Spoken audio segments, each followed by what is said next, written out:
All right, round 4 action from Ron's Coin and Collectibles, Friday Night Magic. I'm Jesse Munoz with Geoff Hamasaki. What's up? Ben Stinnett. Howdy. And we have some standard action. I'm playing Jund Delve on the right, and Chris with his Naya Boom Boom deck. Back for some more. And I am on the play. I like this. I'm looking forward to seeing this match played out. It's two really good brews playing against each other. Yeah, So what was the real inspiration behind this for you, Jesse? I listened to Patrick Chapin's podcast, and he talked about how much he loved Gurmag Angler. Mm-hmm. He was talking about how he thinks that there might be like a Jund build or something, and he'd like to see some. And I didn't show it to him or anything, or send it to him, but I decided to brew a list. And I actually really like this deck a lot. It's a lot of fun to play. It consistently drops Angler or Tassiger turn 3, which is pretty good. And then just follows it up with lots of threats. I play Rabble Master, 4 Shaman of the Great Hunts. I've got 22 creatures, I think, 22 or 23 creatures, and they're all just threats. So, heck yeah, it sounds sweet. Yeah, it's fun. So I drop a Temple of Malice turn 1. He has a Satyr turn 1, of course. And I've got your own Satyr. Oh yeah. I flip over, land, and actually hit a 5th land on accident, which we shuffle back into the library. But, cheating. But 4 lands right off the top. Which is actually, with the Satyr, I'm really happy to see. I've got another Satyr in my hand. I've got a Commune.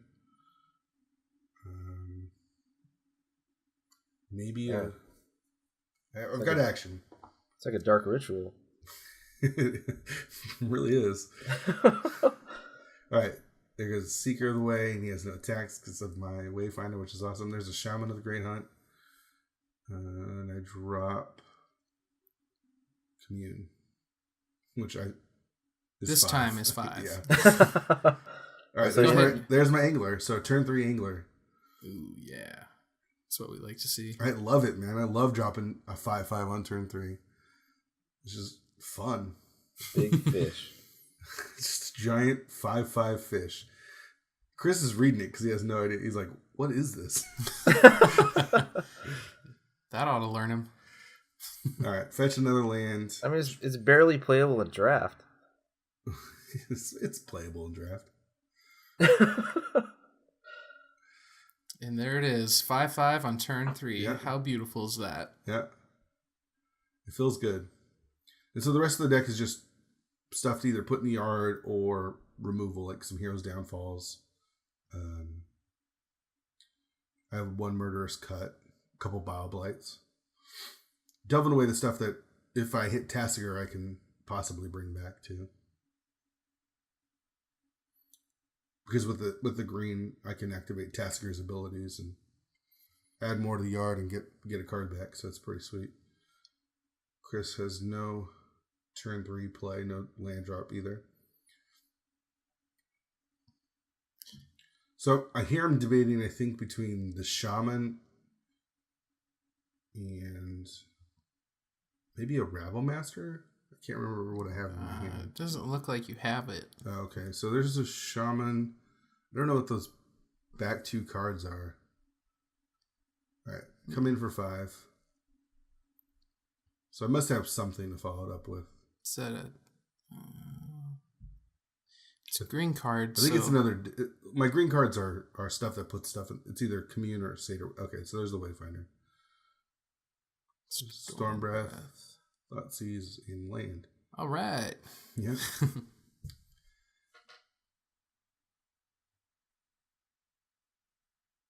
So how scared are you to mill yourself out in this deck? I haven't even come close to milling myself out, and I've put a ton of crap in the yard. So, there's a Bile Blight. So on my turn, he attempt to trigger Heroic with a Defiant Strike and gain it, and draw a card. And I'm gonna buy a blight here. I have to. I fetched the land, and then I got to make sure I've got the swamp in there because I do. Whew. Because I can. You delve so many cards, and you put so much stuff in the yard that sometimes you forget. Look how small the deck is, dude. It's fine. I'm not gonna deck It's like myself. 30 cards. Yeah, I haven't even come close to decking myself. 30 cards is a lot. And what's awesome about the Wayfinders is, I mean, I can just chump block for days. Somebody's gonna get you with like grind clock or something. Sure. Alright, he dropped a land. Thoughtseize here. And Thoughtseize, again, is good because you get to disrupt whatever he has planned. Or at least see what his plans are at worst. He was thinking about hitting something. He's got a Defiant Strike, a Stoke. I think maybe in a Johnny's Presence. Yeah, it was a Johnny's Presence. Okay. I'm thinking Stoke here.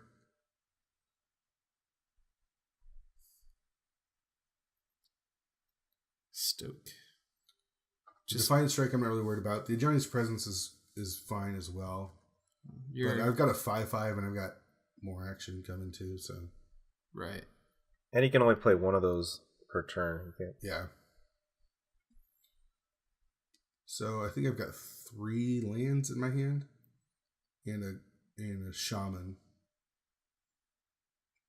Goes for the shaman. Yeah. All right. Getting aggressive in the red zone. Just hoping to get some counters on them Wayfinders. Yeah, basically that's what I'm trying to do. And I think that's why I took the Stoke, because he could have blocked everything and then stoked the shaman. And okay. And lots of bad stuff would have happened. So here I think he's just going to block the shaman with the Seeker. Cause he used the Johnny's Presence on the Seeker. So he'll gain a little life, but he'll take a bunch of damage here too, and all my stuff will. I'm surprised he didn't block with the Satyr Hoplite. Because I know what he's got in his hand now. Like I can freely go for stuff and not have to really worry about it. So he Defiant Strikes. Defiant Strikes. The Seeker. Yeah. Attacks for 4. Gains 4 and drops one Chrome Crusader. That's a Swiss Spear. Yeah. Okay. I think he's got a Hoplite in his hand too.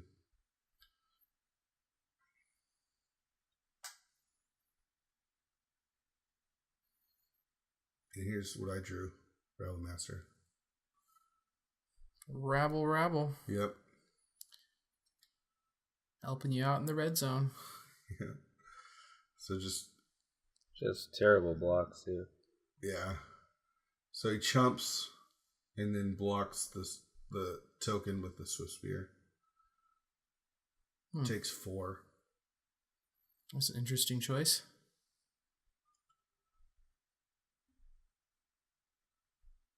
So again, he's in a position where he doesn't really have great attacks because the crackback is dangerous. We're at 6. My satyrs are now 2/2, so. Alright, he's thinking about. Okay, so he attacks with the Seeker and thinks about stoking to gain Stoking some what? life. I think to my face. But then he pulls it back. He can't cast a stoke there. Because then you just get in for lethal. Yeah. Alright, so he stokes, and then I swing in for lethal. Yeah. Alright, sweet. So either way, it doesn't matter. Yeah.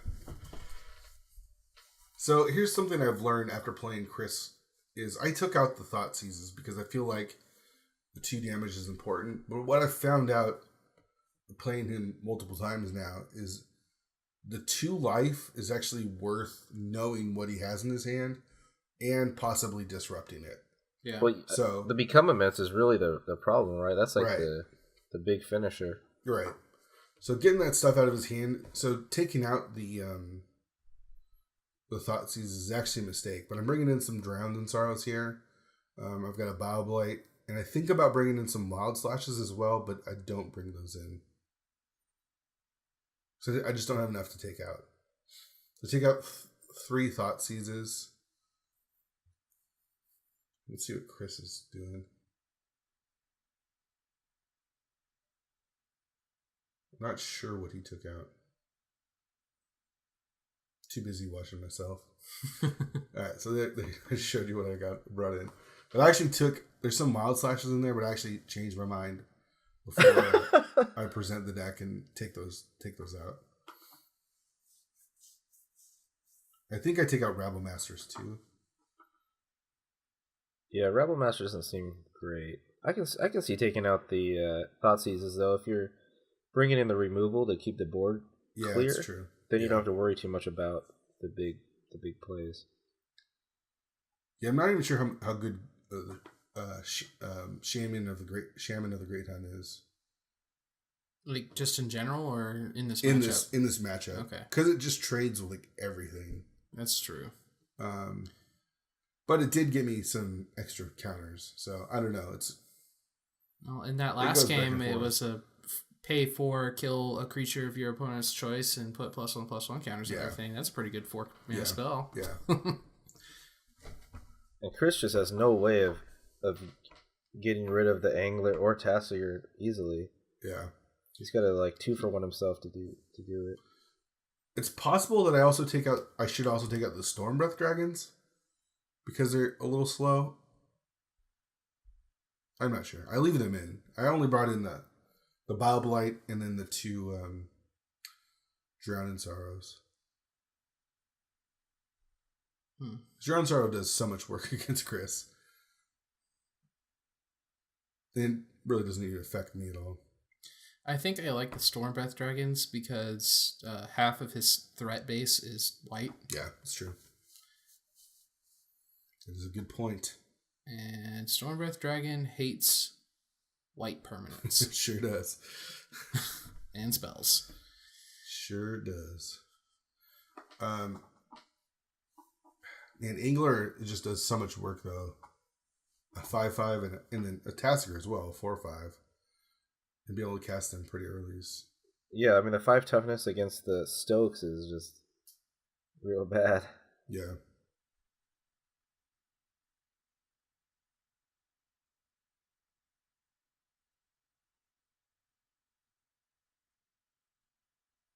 Still figuring out how to count. It's alright. At least you got there. Alright, so there's a Murderous Cut. No, it's a Tassiger in my hand. It looked like Tassiger and Anglers. Yeah. I think the problem with this opening hand and what I'm deciding on is I don't have any of the 2-drops that I need. So there's a Tassiger, there's a Shaman of the Great Hunt. But you're looking for the Wayfinders and the Commune with the Gods? Yeah, I need something to put in the yard. So there's a Hero's Downfall. So it's a decent hand. But if I don't draw one of my Delve Enablers, then it could be too slow. I think the reason I end up keeping this hand, though, is I do have a Hero's Downfall in my hand. And you're just too lazy to shuffle, right? Sure. I did ask Chris if I could look at the top card in my library, and he said no.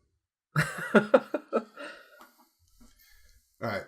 Drop a Temple and Scry to the bottom. He drops a turn 2 Seeker of the way. He didn't have a turn 1 play. You're always allowed to look at the top card of your library, just not the other side.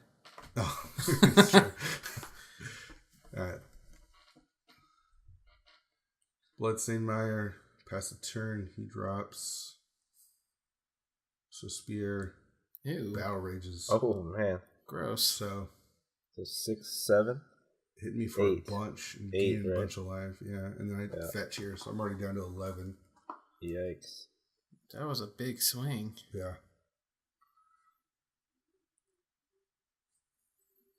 Yeah. That's what Chris does, though. It goes really, really fast. It can happen just out of nowhere. That's where it hurts not having like a Cedar Wayfinder there. Even just a chump, you know? Mm-hmm. It's good because it enables the delve and it allows me to chump. But right now he's tapped out. You can kill one of his guys with the downfall. Yeah.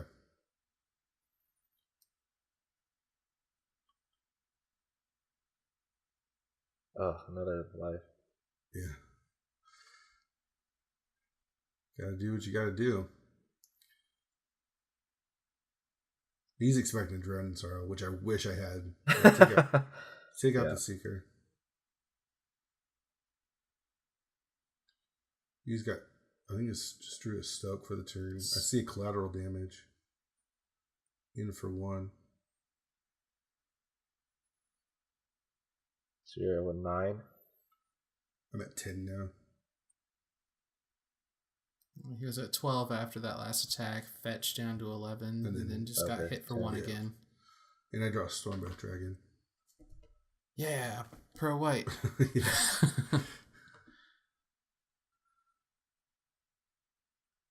And there's a Tasigur. Yeah. It's not bad. Turn 4 Tasigur. No. It's very respectable. Yeah. It's not turn 3, but...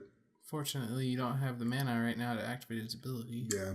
Well, I guess he had that Llanowar Waste, but that hurts. Alright, he fetches for... I'm guessing green mana? Or does he need another white? No, there's the green. I'm probably in trouble here. That's always an unsettling sight. Yeah. Go get the forest. Uh-oh. Yeah. I think he runs just the 1. He told me to scoop. I thought about it.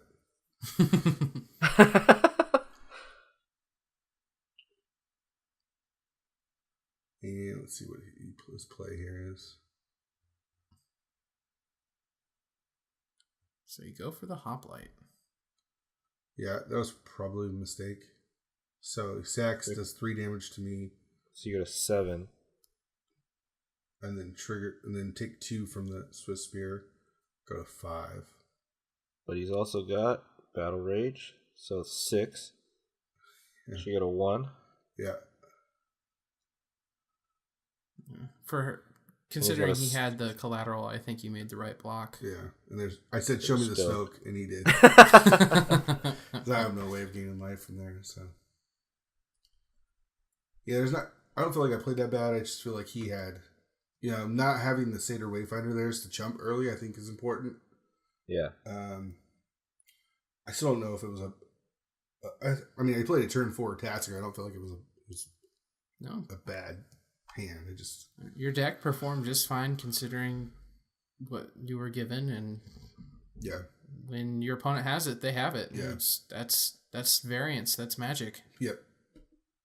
Especially when the magic goes boom boom, which it did there. It just went boom boom right in my face. So there's no real life gain in the deck.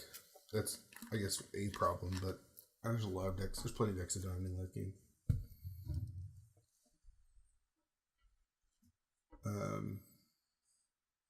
And I don't think either one of us made any changes going into game 3.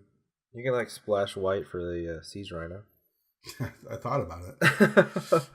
Or you could just run that silly Ferocious card, gain 5 life, Ferocious, gain 10. I mean, it's in color. Yeah. Feed the clan. That's actually not a bad idea in the sideboard. There's people that do it. Yeah. I don't think it's getting against this deck though, right? No. But against those red aggro decks, yeah. Yeah, if I was playing you, it would probably be a sweet card to have. The Highland game?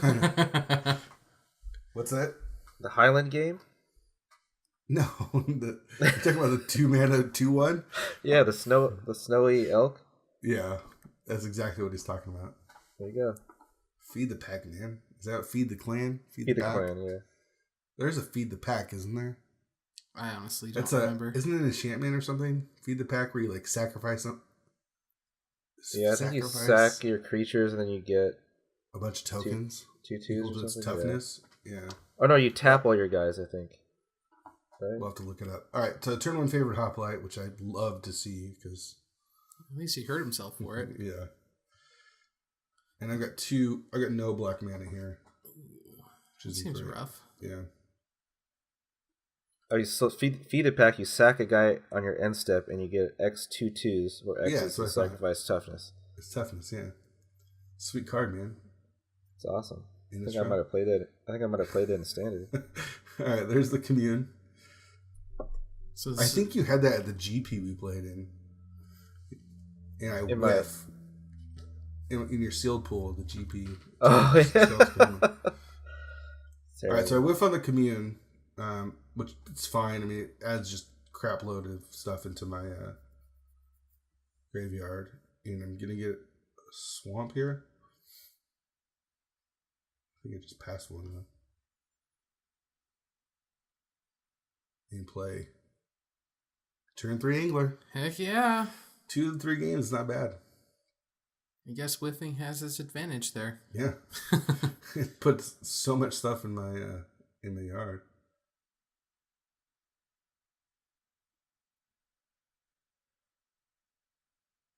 All right, so here I am delving away the crap that I don't want, which is just basically lands. That's all I hit. That in the commune.